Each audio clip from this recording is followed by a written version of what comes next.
Գիրք Ելից, գլուխ 15, Մովսեսի երգը։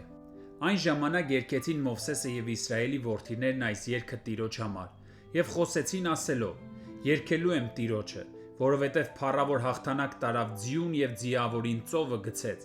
Տերն իմ զորությունն ու իմ երգն է, և իմ փրկությունը դարձավ։ Նա իմ Աստվածն է, և ես բնակավայր կպատրաստեմ նրա համար, իմ հոր Աստվածը, և ես կմեծարեմ նրան։ Տերը պատերազմող է, Տեր է նրա անունը։ Փարավոնի կառքերն ու նրա զորքերը ծովը գցեց, և նրա ընտիր կառամարտիկները Կարմիր ծովում ընկղմվեցին։ Անդունդները ծածկեցին նրանց, նրանք հատակն իջան, ինչպես քար։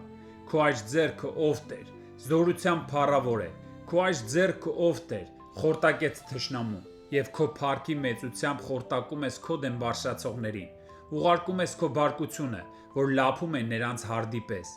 Եվ քո շնչի փչելով ջրերը հավաքվեցին, հեղեղները կանգնեցին դեզի պես, անդունդները թանձրացան ծովի մեջտեղում։ Թշնամին ասաց. հալած եմ հասնեմ, ավար բաժանեմ, դրանցով հագուրդ տամ ցանկությունս, քաշեմ սուրս, ձեռքս կործանելու է նրանց։ Փչեցիր քո քամիով, ծովը ծածկեց նրանց, կապարի պես ընկղմվեցին հզոր ջրերի մեջ։ Աստվածների մեջ Տեր, ով է քեզ նման, ով է քեզ նման սրբության մեջ փառավորված, օրհնություններով սքանչելի, հրաշքներ գործող։ Մեկնեցիր քո աջ ձեռքը, երկիրը կլանեց նրանց։ Քո ողորմությամբ առաջնորդեցիր այս ժողովրդին, ում դու փրկեցիր։ Քո զորությամբ տարար նրանց քո սուրբ բնակարանը։ Ժողովուրդները լսելու են և սարսափելու են, ցավ է բռնելու փղշտացի բնակիչներին։ Այն ժամանակ Եդովմի իշխանները կտագնապեն, Մովաբի հզորներին դող կբռնի, կհալվեն Քանանի բոլոր բնակիչները, նրանց վրա ահ ու սարսափ կընկնի։ Քո բասկի զորությունից կսառչեն քարի պես, մինչև անցնի քո ժողովուրդը, ով Տեր, մինչև անցնի այս ժողովուրդը, որ դու գնեցիր։ Դու նրանց կբերես ու կտնկես նրանց, քո ժառանգության լեռան վրա, այն տեղը, որ շինեցիր քո բնակության համար սրբարանում, ով Տեր, որ քո ձեռքերը հաստատեցին։ Տերը թագավորելու է հավիտյանս հավիտենից, որովհետև փարավոնի ձիերը նրա կառքերի ու ձիավորների հետ մեկտեղ ծովը մտան։ Տերը ծովի ջրերով նրանց ծածկեց, իսկ Իսրայելի որդիները ցամաքով գնացին ծովի միջով։ Ահարոնի քույրը, Մարիամ մարգարեուհին, թմբուկը ձեռքն առավ, և բոլոր կանայք թմբուկներով և պարերով նրա ետևից դուրս եկան։ Եվ Մարիամը պատասխանեց նրանց.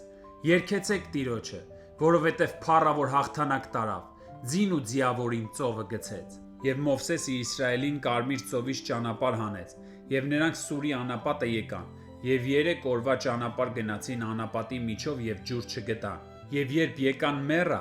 չէին կարողանում Մեռայի ջրից խմել, որովհետև դառն էր, որի պատճառով էլ այն Մեռա կոչվեց։ Եվ ժողովուրդը տրտնջաց Մովսեսի դեմ ասելով. Ի՞նչ ենք խմելու։ Եվ նա աղաղակեց Տիրոջը, և Տերը նրան մի փայտ ցույց տվեց, և նա գցեց ջրերի մեջ, և ջրերը քաղցրացան։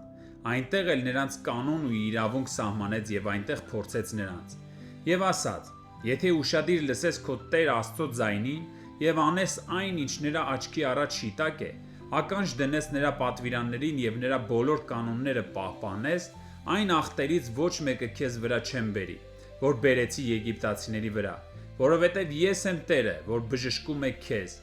Եվ եկան Եղիմ, որտեղ 12 ջրի աղբյուրներ և 70 արմավենիներ կային, և այնտեղ ջրերի մոտ բանակ դրեցին։